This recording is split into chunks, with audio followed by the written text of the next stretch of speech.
అమ్మా నాన్నలకు ఆహ్వానం పలుకుతోంది ఆనందలహరి 5-స్టార్ రిటైర్మెంట్ హోమ్స్ ఈడుపుగల్లు విజయవాడ.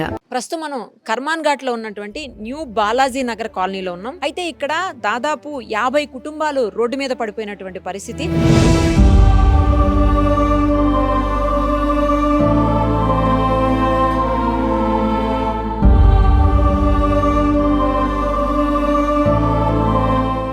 వాళ్ళ ఇళ్లన్నీ కూడా సీజ్ చేశారు. అసలు ఎవరు సీజ్ చేశారు, ఎందుకు సీజ్ చేశారు, తర్వాత ముందేమన్నా నోటీసులు ఇచ్చి సీజ్ చేశారా, లేకపోతే ఆల్ ఆఫ్ సడన్ వచ్చి సీజ్ చేశారా, ఇవన్నీ కూడా వాళ్ళ మాటలోనే విందాము. అయితే వాళ్ళు గత వారం 10 రోజులుగా ఎవరింటి ముందు వాళ్ళు ఆ సామాన్ అంతా బయట పడేశారు వాళ్ళవి. సో ఎవరింటి ముందు వాళ్ళు కూర్చున్నటువంటి పరిస్థితి. చిన్న పిల్లలు ఉన్నారు, పెద్దవాళ్ళు ఉన్నారు, అందులో ఆరోగ్యం బాగలేని వాళ్ళు ఉన్నారు. ఇలా రకరకాల ఇష్యూస్ ఉన్న వాళ్ళంతా కూడా పగలు రాత్రి మొత్తం 24 అవర్స్ రోడ్డు మీదే ఉంటున్నటువంటి సిచ్యుయేషన్. ఒకసారి వాళ్ళతో మాట్లాడదాం, అసలు ఏం జరిగింది అనేది వాళ్ళ మాటలో. అర్ధరాత్రి వచ్చి 3 గంటల రాత్రి వచ్చి LB Nagar PS, Saroor Nagar PS కొంతమంది వచ్చేసేసి 300 మంది పోలీసులు, 200 మంది లేబర్స్ తెచ్చి విచక్షణారహితంగా సామాన్లు అన్ని ఇట్లా బయట పడేసారు. మాకు చెప్పుకోవడానికి కూడా ఎవరు రాలేదు. ఇప్పుడు కూడా వాళ్ళు ఏమంటారు, డిమాండేషన్ ఆర్డర్ కూడా మేము మూవ్ చేసారు మేడం. డిమాండేషన్ ఆర్డర్ కూడా మేము ఇల్లు కూడా కొట్టేసి ఆర్డర్ ఇవ్వండి అంటే జడ్జి గారు ఇవ్వలేదు. ఇప్పుడు 2 ఎకరాల 31 గుంట యాక్చువల్లీ ఉంది.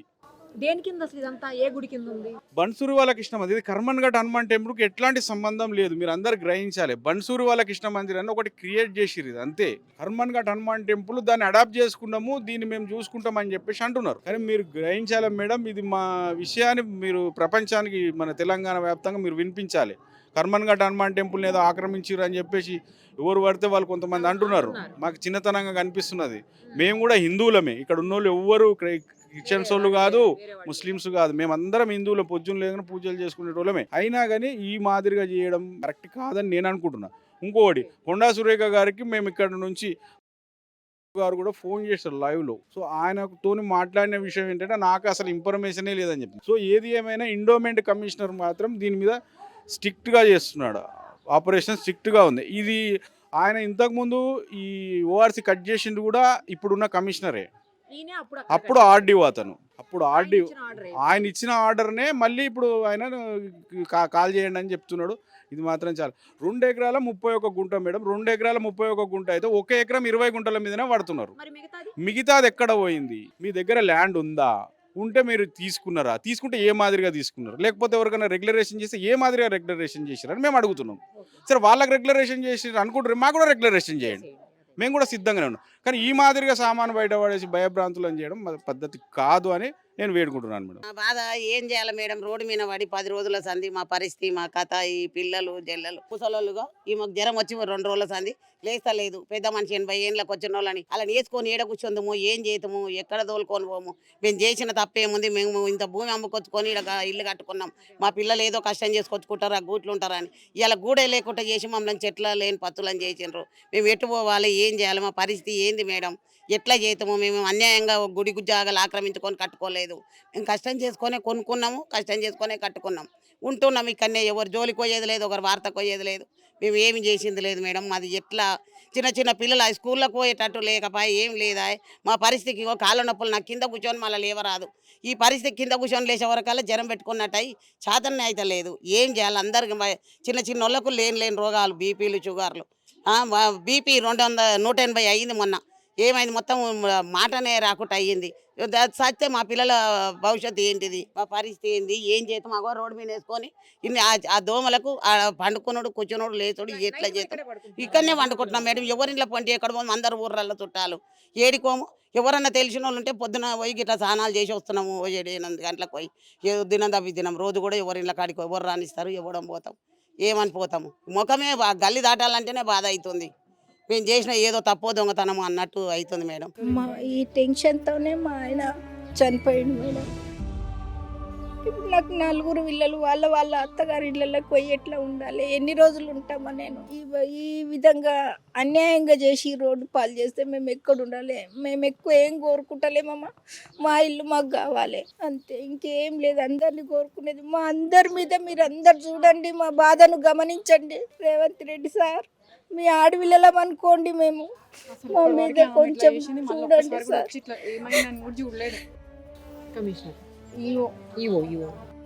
ఏడోకమ్మ ఏడోక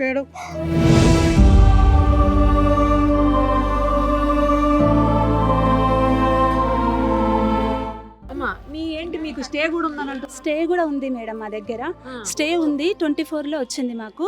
2 years అవుతుంది. అయినా వాళ్ళు ఏమంటున్నారంటే మీకు స్టే 6 months నడుస్తుంది, అదంతా నడవదు అని చెప్పేసి అన్నారు మేడం. సీల్ చేసారు. ఆల్రెడీ వాళ్ళు మా దగ్గరకు వచ్చిర్రు. వస్తే మేము స్టే ఉంది అని ఆల్రెడీ లాయర్ ఏం చెప్పిండు, ఈవో మేడంకి చెప్తే సరే 10 members ఉన్నారు కదా వాళ్ళొక్కరికి వదిలేస్తామని చెప్పారంట ఆ రోజు. చెప్పినాక మళ్ళీ మా ఇంటి దగ్గరికి అందరితో సమానంగా తీసేస్తందుకు వచ్చారు. మేము అడ్డంగా నిలబడితే మా అవసరం లేదు, ఒకసారి మా లాయర్తో మాట్లాడండి అంటే కూడా ఫోన్ తీసుకోలేదు.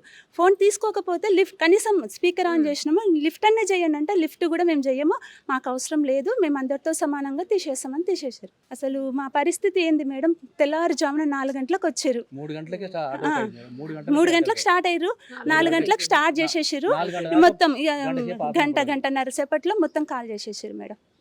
బయట లేబర్ వచ్చారు, మేము అడిగినాం కొంచెం మా సామాన్లు ఉన్నాయి కొన్ని తీసుకుంటామంటే లేదు మొత్తం తీసుకోవాలని చెప్పేసి అన్నారు.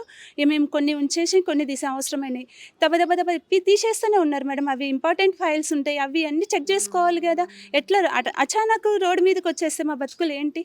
మాకు రిజిస్ట్రేషన్స్ ఉన్నాయి, ట్యాక్సీ కడుతున్నాము, కరెంటు బిల్లు కడుతున్నాము, ప్రాపర్టీ వాటర్ బిల్లు అన్నీ కడుతున్నాము. మమ్మల్ని ఏమంటున్నారంటే ఆక్రమించి దేవుని భూములు ఆక్రమించి మేము ఉన్నామంటున్నారు. ఆక్రమణ భూములు ఇవి కానే కావు.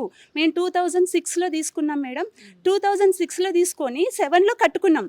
మరి కట్టుకునేటప్పుడు ఏం చేశారు వాళ్ళు? ఇప్పుడు ఎండోమెంట్ భూమి అంటే ఆ రోజు మమ్మల్ని అబ్జెక్షన్ చేసేస్తే మేము కట్టుకునే వాళ్ళం కాదు కదా. ఇప్పుడు 20 years 19 years అవుతుంది, ఇన్ని రోజులు ఉన్నాక ఇంకా ఇప్పుడు మాది అని ఇల్లీగల్గా మమ్మల్ని అనేస్తే ఎలా? ఓకే, మరి వాళ్ళు మాకు నోటీస్ ఇచ్చారు. నోటీస్కి ఇంకా 20 days టైం ఉంది. నోటీస్ ఇచ్చినాక కూడా 20 days టైం ఉన్నాక కూడా ఆ నోటీస్కి మీకు చెల్లదు. ఎండోమెంట్ డిపార్ట్మెంట్లో ఉందంట మేడం, యాక్ట్ కింద ఎండోమెంట్ యాక్ట్ కింద ఇచ్చిన మనం సిగ్నేచర్ పెట్టి తీసుకుంటాం కదా, తీసుకున్నప్పటి నుంచి 90 days అంట. 90 days అంటే మాకు 60 days అవుతుంది. ఇంకా 25 days 26 days ఉంది. ఉన్నాక కూడా మీరు మీ ప్రకారం చూసుకుంటే మాకు రావడమే 25 days అంటే ఇంచుమించు 1 month లేట్ వచ్చింది. వచ్చినాక అన్నీ చూసుకోవాలి కదా మేడం. మా దగ్గర డబ్బులు ఉండయి అన్నీ సర్దుకొని చేసుకోవాలా. ఇది ఒక్కరితో కాదు, 10 మంది మేడం. ఎలా అవుతుంది? అందరి దగ్గర ఉంటా ఇంకా 20 days ఉంది కదా అన్నట్టు అనుకునే లోపలనే వచ్చేసి మా టైం అయిపోయింది మేము తీసేసుకుంటామని చెప్పి తీసేసుకున్నారు. మొత్తం ఎన్ని ఇళ్ళు ఉంటాయండి? 50 కుటుంబాలు అంట కదా? లేదు మేడం, 21-22 ఇండ్లు ఉంటాయి. 50 కుటుంబాలు ఉంటాయి మేడం. అందరు ఇప్పుడు కిరాయిలలో కూడా ఏం చెప్పలేకపోతున్నాం మేడం. వస్తారు వాళ్ళు కూడా ఏంటి కొంచెం ఒక్కసారన్నా చెప్పొచ్చు అంటే మాకే ఇన్ఫర్మేషన్ తెలియదు, మీకు ఎలా చెప్తాం? అచానక్ వచ్చేసి కిరాయిలను ఓనర్స్ను అందరినీ రోడ్డు మీద పడేసి ఎట్లాంటి పరిస్థితి మేడం మాకంటే. ఇక చెప్తున్నా కదా, తెలిసిన వాళ్ళ ఇళ్ళలో పోయి ఫ్రెష్ అప్ అయ్యి ఇంక పొద్దున పోయి మళ్ళీ ఈ టైంకి వచ్చేస్తున్నాం మేడం. రోడ్ల మీదనే దోమలు, చలి ఎట్లా ఉంటుంది మేడం? చలికాలం ఇది. దోమలు అయితే ఇంత లావు మేడం, చూడండి ఇంకా ఇట్లా ఉన్నాయి చూడండి. కొన్ని నెట్టేసుకొని ఉంటున్నారు. ఏంటి మేడం, మాకు తినడానికి కూడా తిండి చక్కగా లేదు. ఆ బంధువులు వాళ్ళు వీళ్ళు వస్తే తింటున్నాము. ఈ విడిచిపెట్టి పోవచ్చు మేడం, మేము ఆక్రమించిన భూములు కాదు. ఆక్రమించిన భూములు అంటే సరే మీరు వచ్చిర్రు పోతాం అన్నట్టు పోతాం. మేము కట్టుకున్న ఇండ్లు మేడం. మేము పైసా మేమేం హై లెవెల్ మనుషులం కాదు, మిడిల్ క్లాస్ వాళ్ళం మేము. రేవంత్ అన్న దయ తలిచి మా మాట విని మా మొర ఆలకించి మా ఇల్లు మాకు వచ్చేటట్టు చూడండి అన్న. మీరు అందరికి ఇందిరమ్మ ఇండ్లని ఇవన్నీ ఇస్తున్నారు, మాకే వద్దు, మా ఇల్లు మాకు ఇస్తే చాలు. దయ తెలిసి మా పైన దయ ఉంచండి. మా పరిస్థితి ఏంది మేడం? మేము కూడా కష్టపడి కొనుక్కున్నాయి కదా మేడం. చెప్పండి మేడం, వీళ్ళు ఎట్లా చేయాలి? అందరు మాది ఇదే ఉంది. మా పిల్లలు జిల్లలు ఎట్లా ఉన్నారు? మా పాప డెలివరీ అయిన పాప కూడా ఉంది, వాళ్ళ ఇంటికి పంపించిన మా అత్తగారి ఇంటికి. ఎట్లా ఇది అంతా చెప్పండి మేడం. సామాన్ అంతా బయటనే ఉంది. మాకు ఇంకా గేదెలు ఉన్నాయి, గేదెలను కూడా ఇప్పుడు ఎలగొట్టిరు. మేమంటే ఎన్నన్నా తింటాం, మా ఇంట్లోకి గేదెలు కూడా తీసుకొని ఎలగొట్టేసిరు. అవి ఎట్లా చేయాలి? మేమంటే బతికేది ఎట్లనైనా బతుకుతామేమో కానీ ఎన్నో ఓ టిఫిన్ తెచ్చుకొని ఒక చెంబడి నీళ్ళు తాగుతాం. మా గేదెలకు 2-3-4 బకెట్ల నీళ్ళు కావాలి, అవి ఎక్కడికి తేవాలి? మేము ఎట్లా బతకాలి? రోడ్డు మీద గుడిచెట్టు వేసుకునేటోళ్ళకన్నా ఉన్నది కానీ మాకెందుకు లేదు చెప్పండి మేడం. రాత్రి బయటనే మాకు ఇంకా మాది ఏది లేకుండా అయిపోతుంది మా బతుకులు. ఇట్లా చేయాలి చెప్పండి మీరు. కొన్ని టెక్సులు కట్టేటప్పుడు అన్నా తెలియదా? మేము ఇల్లు కట్టేటప్పుడు తెలియదా? అన్ని కడుతున్నాం, ఇల్లు కట్టేటప్పుడు ఆపేసేయాలి కదమ్మా. చెప్పండి మా పరిస్థితులు ఎట్లా చేస్తారు, ఏం చేస్తారు, ఏంది కథ చెప్పండి. మీరు ఫోన్ చేస్తేనే తెలిసిందండి నాకు యాక్చువల్గా ఇలా జరుగుతుంది అని చెప్పి. మీ ఫోన్కే నేను వచ్చిన. అవును మేడం, ఇక్కడ గత 10 రోజుల నుంచి ఇట్లా ఇళ్ళు అన్నిటికీ సీల్ చేయడం జరిగిందంట మేడం. అందరు ప్రెస్ వాళ్ళు అందరు వస్తున్నారంట. అయితే మేడం గారు మీరు వచ్చారా, మీకు తెలిసిందా, చాలా బాధలో ఉన్నారు మేడం వాళ్ళు, కనీసం తిండి కూడా లేదు, పిల్లలు కూడా చిందరవందరగా ఉన్నారు, వాళ్ళ గూత మామూలుగా లేదని చెప్పి నేను కాల్ చేయడం జరిగింది మేడం మీకు. ఎందుకంటే మేడం వీళ్ళ పరిస్థితి మీరు కళ్ళారా చూశారు, ఎవరో చెప్పడం కాదు, వాళ్ళు కొన్ని పేపర్స్ కూడా మీకు సబ్మిట్ చేశారు. ఒకే ఆయనే వీళ్ళకి ఆర్డర్ ఇచ్చి ఆయనే మళ్ళీ తీసేయడం అనేది కూడా కరెక్ట్ కాదు కదా మేడం.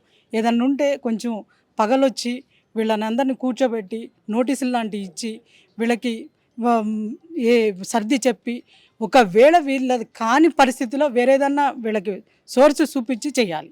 ఇంకో విషయం ఏంటంటే 30 సంవత్సరాల క్రితం ఇది కొనుక్కున్నామని చెప్తున్నారు. రిజిస్ట్రేషన్ ఉంది, నాలా ఉంది, డ్రైనేజ్ ఉంది, కరెంట్ ఉంది, మౌలిక సదుపాయాలు మొత్తం ఉన్నాయి. ఉన్నప్పుడు ఎవరికి ఇంటిమేషన్ లేకోకుండా ఇంత క్రూరంగా ప్రవర్తించాల్సిన అవసరం ఏముంది మేడం? మన కర్మన్ఘట్ట ఆంజనేయ స్వామి గుడి అంటేనే మొత్తం తెలంగాణ మొత్తం ఒక మంచి దేవాలయం. ఆయన ఉన్నారు అని ఆయన ఆశీస్సులతో బతికే ప్రజలందరికీ కూడా ఇది ఒక దిక్సూచికలాగా ఉంది మేడం. ఎందుకంటే ఇంత బాధ వీళ్ళని చూస్తుంటే మేడం నిజంగా కూడా ప్రాణం తరుక్కుపోతుంది. మీరు కూడా అప్పటి నుంచి బాధపడుతున్నారు చిన్నపిల్లలను చూసి. రేవంత్ అన్న గారికి దయచేసి ఈ కుటుంబాలు 50 కుటుంబాల తరపున మేము ప్రాధాయపడుతున్నామమ్మా. ఎందుకంటే ఈ అమ్మలు పిల్లలు వీళ్ళందరినీ చూస్తుంటే ఒక తల్లిగా, ఒక అక్కగా, ఒక అమ్మగా నేను చలించిపోతున్నాను. ఎందుకంటే అన్నగారు మీరు ఎంతోమందికి ఎన్నో చేస్తున్నారు అన్నగారు. ఈ వీళ్ళని మీరు మీ దృష్టికి తీసుకోండి, వీళ్ళకి న్యాయం చేయమని చెప్పి నేను రేవంత్ అన్నగారిని నేను కోరుకుంటా ఉన్నాను. ఎందుకంటే వీళ్ళందరి తరపున కూడా నేను అన్నగారిని బ్రతిమలాడుతున్నా అనుకోండి. ఎందుకంటే సురేఖ అక్క గారు కూడా మాట్లాడింది, ఇట్లా చేయడం కరెక్ట్ కాదు ఇంటిమేషన్ లేకుండా అని అక్కగారు కూడా చెప్పడం జరిగింది. అక్క మీరు కూడా ఎండోమెంట్లో ఉన్నారు కాబట్టి మీరు కూడా కలగజేసుకోండి, ఒక స్త్రీగా అమ్మ బాధని అర్థం చేసుకోండి. రేవంత్ అన్న మీరు వెంటనే వీళ్ళని స్పందించి సహాయం చేస్తారని చెప్పి నేను కోరుకుంటా ఉన్నా. మీరు ఖచ్చితంగా రేవంత్ అన్న గారికి మీ ద్వారా మేడం తీసుకెళ్ళాలి. ఎందుకంటే నిరుపమ మేడం అందరికీ మంచి చేస్తుందని తెలుసు, వీరికి కూడా మీ ద్వారా మంచి చేయాలని చెప్పి మా కోరిక మేడం. మరి ఈ కర్మన్ఘట్ పక్కన హనుమాన్ టెంపుల్ పక్కనే మరి ఇక్కడ ఉన్న వెంచర్ చేసిరు కాబట్టి వీళ్ళకి రిజిస్ట్రేషన్ చేయించుకొని కొన్నారు. వీళ్ళు కొన్న ల్యాండ్ మరి కొని వీళ్ళ పైసలతో వీళ్ళే కట్టుకున్నారు. ఎక్కడ కూడా వాళ్ళు లోన్లు కూడా గవర్నమెంట్ నుంచి తీసుకోకుండా వీళ్ళ కష్టార్జితంతో వీళ్ళు ఇల్లు కట్టుకున్నారు. కట్టుకున్నదాన్ని 30 ఏండ్ల తర్వాత ఇప్పుడు వాళ్ళ ఇళ్లను సీల్ చేయడము అది ఎంతవరకు కరెక్ట్? అది ఎందుకంటే ఒక ఇల్లు కట్టాలంటే ఎంత కష్టపడితే ఆ ఇల్లు కడతాం మనము. ఒక ఆడపిల్ల మోషన్స్ పోవాలన్నా, యూరిన్ పోవాలన్నా, పిల్లలకు యూరిన్ పోవాలన్నా, ఆ లేడీస్ రోడ్డు మీద పడుకోవాలన్నా ఎంత ఇబ్బంది. ఇప్పుడున్న సిచ్యువేషన్లో ఆడపిల్లలకు ఎంత ప్రాబ్లమ్స్ జరుగుతున్నాయి. ఇళ్ళల్లో ఉన్నోళ్ళకే వాళ్ళకు అత్యాచారాలు జరుగుతున్నాయి. ఆ టైంలో వీళ్ళందరినీ తీసి రోడ్డు మీద వేస్తే ఈ పిల్లలు, ఈ మహిళలు వీళ్ళందరూ కూడా ఆడపిల్లలు 18 years పిల్లలు కూడా ఇక్కడ ఉన్నారు, 14 సంవత్సరాల పిల్లలు ఉన్నారు, 5 సంవత్సరాల పిల్లలు ఉన్నారు, పుట్టిన పిల్లలు ఉన్నారు, బాలెంతలు ఉన్నారు, ముసలి వాళ్ళు ఉన్నారు, వికలాంగులు ఉన్నారు, ప్రెగ్నెన్సీ వాళ్ళు ఉన్నారు. వీళ్ళందరూ మళ్ళీ ఎక్కడ పోవాలి ఈ టైంలో? ఇప్పుడు డెలివరీ ఒకవేళ అయ్యింది అనుకో, వాళ్ళని ఏడ పెట్టాలి, ఏ ఇంట్లో పెట్టాలి? మరి తొందరగా స్పందించి వీళ్ళ ఇండ్లు వీళ్ళకి ఇచ్చేటట్టుగా మీరందరూ కూడా దయచేసి దీని మీద అర్థం చేసుకోవాలని చెప్పేసి అంటున్నాను.